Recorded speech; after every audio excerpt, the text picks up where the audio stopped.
কত খবর আসে যে কাগজের পাতা ভরে, জীবন পাতার অনেক খবর রয়ে যায় অগোচরে।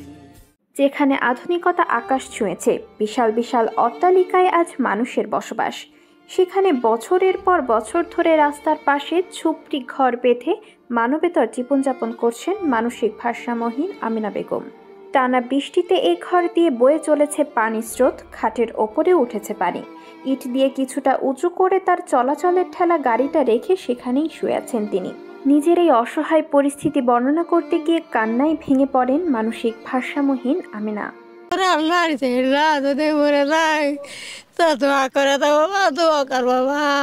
মুখ সাথে কান দিয়ে পানিতে বাড়া চলে যায়, না পারি সাথে না পারি গতি, পানি আছে না পাড়াতে পানি তলে চলে যাচ্ছে, কিনাতে হবে কিনা আগাবে কিনা সরাবে, তাছাড়া কেউ নেই বা কাঁচা পয়সা করে নাই যে কিনা গোটা খাবো। কালকে তেও না খাইতে বাজাতে না খাইতে নেই, কালকে তেও না খায় চলে একদিনের রুটি আনতে চাই খাতে আমাকে চড়াতে খাবে ওখানে বাচ্চারা রাত্রি চলে মা বলতে নেই কেউ নাই, আমার বলতে নেই কেউ নাই, আমার বাবা কেউ নাই।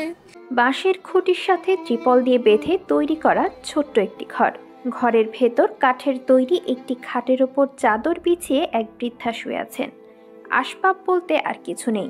এই ঘরটিতে তিনি গোসল সহ সকল কাজ করে থাকেন।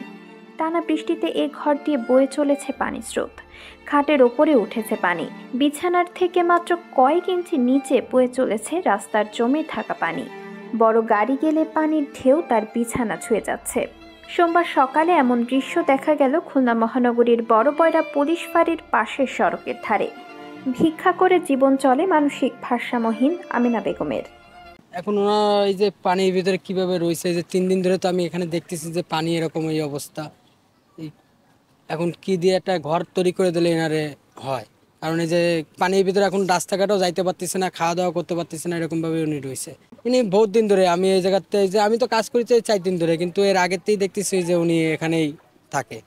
এখন এনার কোনো ঘর বাড়ি নাই। যে শুরুতেই আমি দেখে আসছি যে ওনার ছেলে ভ্যানে করে ওনার টাইম নিয়ে গেছে ওই যে ভ্যানে, আর উনি বসে ওরকম ঘুমাইছিল।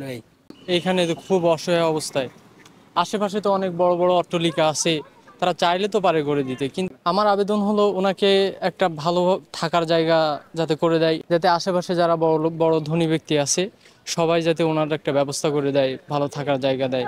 বিভিন্ন সময় অনেকে তাদের সাহায্য করার প্রতিশ্রুতি দিলেও আজ পর্যন্ত কোনো সংস্থা বা ব্যক্তি থেকে তেমন কোনো উল্লেখযোগ্য সাড়া পাননি বলে জানান স্থানীয়রা।